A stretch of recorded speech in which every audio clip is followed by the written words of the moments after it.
సంక్రాంతికి వస్తున్నాం మొత్తం ఫ్యామిలీ.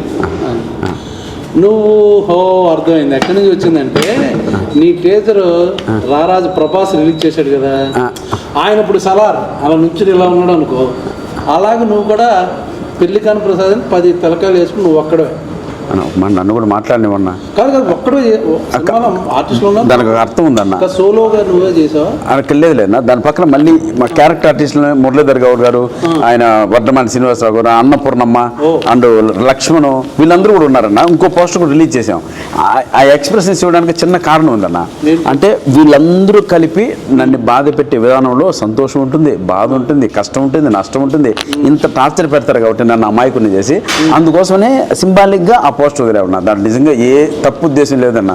ఏనా ఏందేందో మీరు ఎంకరేజ్ చేయండి. నీలో ఒక టెంపరమెంట్, కొంచెం బాడీ లాంగ్వేజ్, బాడీలో ఏదో కనబడుతుంది. ఎందుకంటే నీకు అంతకుముందు సినిమాకి ప్రమోషన్ ఎవరు చేసేటట్టు, ఈవెంట్కి ఎవరు వచ్చారు? పవర్ స్టార్ పవన్ కళ్యాణ్ గారు. ఇప్పుడు ఈ టీజర్ ఎవరు రిలీజ్ చేశారు? మహారాజు మనస్తత్వం, రాజ్యంలో ప్రజలందరూ బాగుండాలని నువ్వు పెద్ద పొగడక్కర్లేదు, పొగుడుతున్నావు అవసరం కాదన్న. డార్లింగ్ ప్రభాస్ గారు చేశారు అన్న, దానికి బిరుదులు ఇన్ని అక్కర్లే చేశారు.